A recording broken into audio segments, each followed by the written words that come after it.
এত গরম, তার মাঝে গরম এক বাটি নিহারি। গরম গরম নিহারি দিয়ে পরোটা খেতে কার না ভালো লাগে। হ্যালো এভরিওয়ান, আসসালামু আলাইকুম। কেমন আছেন সবাই? চলে এলাম শাহানাজ এক্সক্লুসিভ থেকে। আজ আমি গরুর নলি দিয়ে নিহারি রান্না করব। আমার এখানে অনেকগুলো নলি আছে, বাট আমি এতগুলো রান্না করব না। এখান থেকে আমি অর্ধেকটা রেখে দেবো আর অর্ধেকটা রান্না করব, কারণ আমাদের ঘরে ফ্যামিলি মেম্বার মাত্র 3 জন। শুধু শুধু রান্না করে নষ্ট করে লাভ কি? তো যতটুকু আমি রান্না করব তা ভালোভাবে পরিষ্কার করে নিলাম, আর বাকি অর্ধেকটাও আমি সুন্দরভাবে ধুয়ে পরিষ্কার করে ফ্রিজে রেখে দিলাম। আমি সব সময় এগুলোকে পাতিলে রান্না করি, অনেকক্ষণ এগুলো জাল করতে হয়, তার জন্য আজ আমি এগুলোকে একটু ভিন্নভাবে প্রেশার কুকারে রান্না করব। পাতিলে অনেক পানি দিয়ে এগুলোকে জাল করতে হয়, এটা আমি ছোটবেলা থেকে জেনে আসছি আর সেভাবেই রান্না করেছি। আমার মেয়েটা বায়না ধরেছে সে আজই এগুলো খাবে, কিন্তু এখন তো প্রায় বেলা শেষ। এগুলো জাল করে পাতিলে রান্না করতে অনেক লং টাইম সময় লাগবে, আর সে কারণেই এগুলো আজ প্রেশার কুকারে আমি দেব।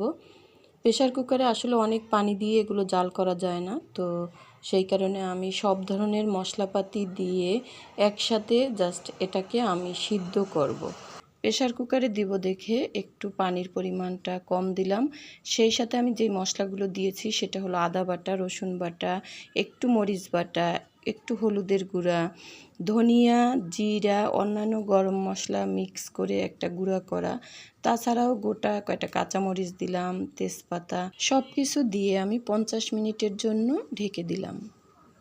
50 মিনিট পরে আমি ঢাকনাটা উঠিয়ে দেখতেছি, এই অবস্থা। দেখুন কেমন হয়েছে। এখনও অনেকটা ঝোল রয়ে গেছে, এতটা ঝোল আমি রাখবো না, তার জন্য আমি ঢাকনা উঠিয়ে আস্তে আস্তে চুলার জালটা ডিম দিয়ে চুলায় বসিয়ে দিলাম। এই ফাঁকে আমি আটা মেখে নিচ্ছি পরোটা বানানোর জন্য। আটা মাখছি আর ভাবছি এই পরোটা আমি কখন খাবো। বিকেলে তো নাস্তা করেছি, আর একটু পরে তো রাত হবে, এখন তো সন্ধ্যা, তো এই পরোটাটা আমি কোন বেলায় খাবো। যাই হোক, বানানো শেষ। এখন আমি চলে যাচ্ছি আমার নিহারির কাছে, কারণ এই নিহারি রান্না করার আরও এক স্টেপ বাকি আছে। সেটা হলো আমি তেল দিয়ে এই পেঁয়াজ, রসুন, একটু হালকা জিরা, কয়টা শুকনো মরিচ, এগুলোকে লাল লাল করে ভেজে আমি বাগার করে নিলাম। এখন নেড়ে চেড়ে আমি 5 মিনিটের জন্য চুলায় রেখে দিলাম, আর এই তো হয়ে গেল আমার নিহারি।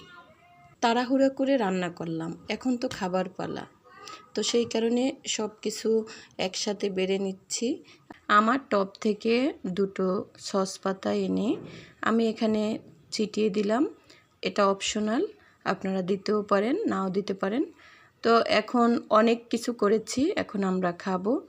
খাওয়ার সম্পূর্ণ ভিডিওগুলো আপনাদেরকে আমি দেখাতে পারিনি, এটা আমরা অনেক মজা করে খেয়েছি।